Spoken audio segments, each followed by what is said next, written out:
do Filho e do Espírito Santo. Amém. Proclamação do Evangelho de Jesus Cristo segundo Lucas. Naquele tempo, Jesus voltou para a Galiléia com a força do Espírito, e a sua fama espalhou-se por toda a redondeza. Ele ensinava nas suas sinagogas, e todos os elogiavam. E veio à cidade de Nazaré, onde se tinha criado. Conforme seu costume, entrou na sinagoga no sábado e levantou-se para fazer a leitura. Deram-lhe o livro do profeta Isaías. Abrindo o livro, Jesus achou a passagem em que estava escrito: O Espírito do Senhor está sobre mim, porque Ele me consagrou com a unção para anunciar a boa nova aos pobres. Enviou-me para proclamar a libertação aos cativos e aos cegos a recuperação da vista, para libertar os oprimidos e para proclamar um ano da graça do Senhor. Depois fechou o livro e entregou-o ao ajudante e sentou-se. Todos os que estavam na sinagoga tinham os olhos fixos nele. Então começou a dizer-lhe: Hoje se cumpriu esta passagem da Escritura que acabastes de ouvir. Todos davam testemunho a seu respeito, admirados com as palavras cheias de encanto que saíam de sua boca. Palavra da salvação. Hoje no Sagrado Evangelho, nós vemos Jesus Cristo voltando à sua terra natal. Ali vai entrar na sinagoga e vai ler a profecia do profeta Isaías. Essa profecia que se cumpre nele mesmo. Por isso que, antes de falar da profecia, na primeira parte do Evangelho, nós vemos algo muito interessante.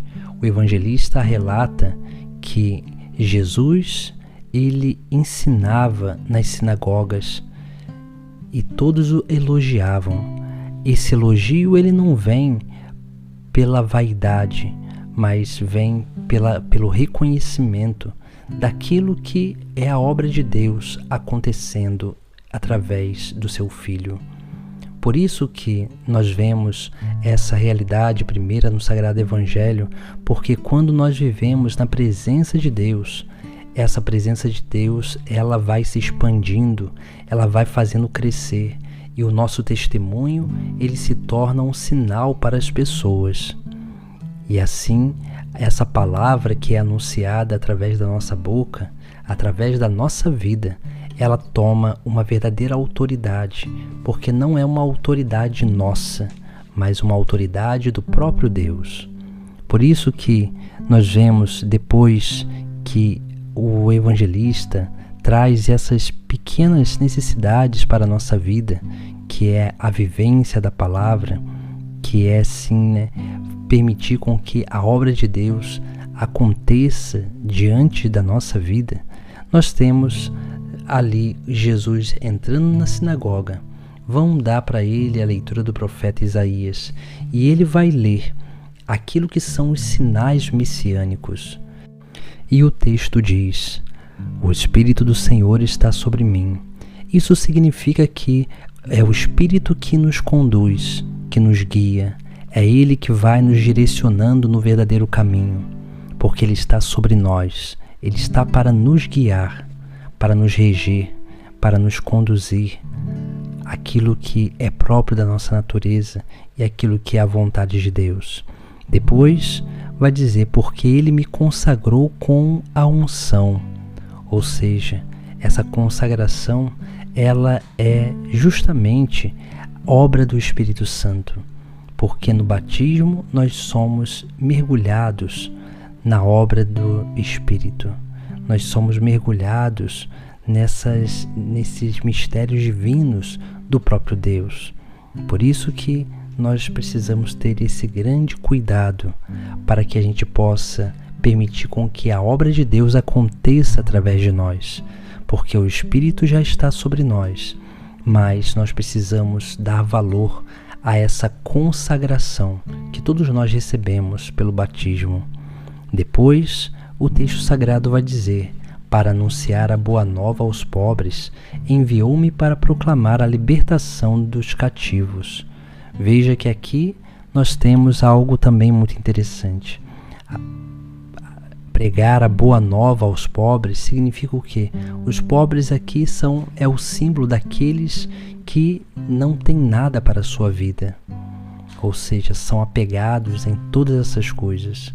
Por isso que quando nós trilhamos um caminho de desapego, nós nos tornamos mais livres para anunciar a boa nova do reino de Deus. Nós nos tornamos mais capazes de testemunhar essa vivência do Evangelho. Depois nós temos ainda uma outra realidade, que é a libertação dos cativos.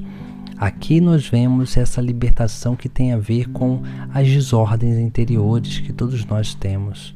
Por isso que precisamos ir aprendendo, a construir a nossa casa sem afastar aquelas pessoas que são essenciais para cada um de nós.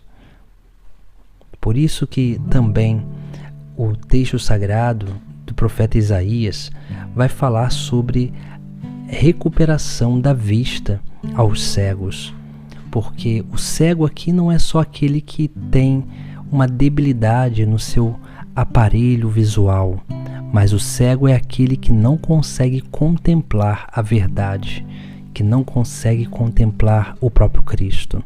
Por isso que aqui nós temos que ter esse cuidado para que nós possamos nos permitir ser curados da nossa cegueira. Depois o texto sagrado vai dizer para proclamar um ano da graça do Senhor, ou seja, o ano da graça significa que é um ano que muitas coisas irão acontecer. Um ano onde Deus realmente quer se manifestar em meio ao seu povo. Por isso que esse ano da graça é uma vida nova ao qual nós aderimos, para que essa vida nova em nós seja transmitida, seja replicada na vida dos nossos irmãos. Por isso que a liturgia de hoje nos chama a atenção sobre essa missão profética do Messias, essa epifania profética que tem a ver com ser movido pelo Espírito Santo, que tem a ver com a consagração que nós recebemos, que tem a ver com o anúncio da Boa Nova aos pobres e, é claro, a proclamação do ano da graça. Esse ano da graça, ele realmente precisa acontecer na nossa vida. Mas para que isso aconteça, nós precisamos ter verdadeiros propósitos com Deus. Porque sem um verdadeiro propósito com Deus, nós estaremos construindo coisas que depois a tendência é demolir. Por isso que precisamos ter esse grande cuidado com o nosso percurso, a nossa caminhada, com a nossa trajetória sobre essa terra, porque todos nós precisamos dar testemunho. Todos nós somos um sinal de Cristo para o mundo.